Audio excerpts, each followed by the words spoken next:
The means of defense against foreign danger have been always the instruments of tyranny at home. The advancement and diffusion of knowledge is the only guardian of true liberty. Philosophy is common sense with big words. The truth is that all men having power ought to be mistrusted. Equal laws protecting equal rights, the best guarantee of loyalty and love of country. Charity is no part of the legislative duty of the government. No nation could preserve its freedom in the midst of continual warfare.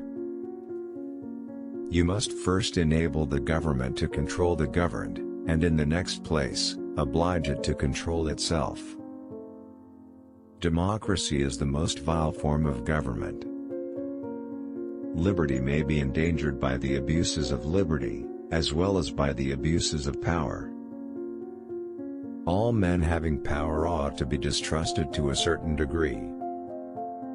As a man is said to have a right to his property, he may be equally said to have a property in his rights. The means of defense against foreign danger historically have become the instruments of tyranny at home.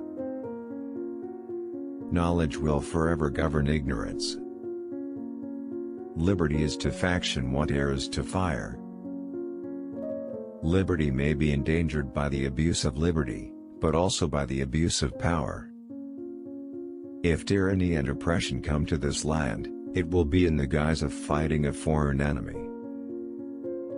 The censorial power is in the people over the government, and not in the government over the people. Experience is the oracle of truth. If we are to be one nation in any respect, it clearly ought to be in respect to other nations. But what is government itself, but the greatest of all reflection on human nature? In no instance have the churches been guardians of the liberties of the people. The presidency alone unites the conjectures of the public. A well-regulated militia, being necessary to the security of a free state, the right of the people to keep and bear arms shall not be infringed. Religious bondage shackles and debilitates the mind, and unfits it for every noble enterprise, every expanded prospect. Knowledge will forever govern ignorance, and a people who mean to be their own governors must arm themselves with the power knowledge gives. Let me recommend the best medicine in the world, a long journey at a mild season, through a pleasant country in easy stages. Of all the enemies to public liberty, war is perhaps the most to be dreaded, because it comprises and develops the germ of every other. Religious bondage shackles and debilitates the mind, and unfits it for every noble enterprise, every expanded prospect.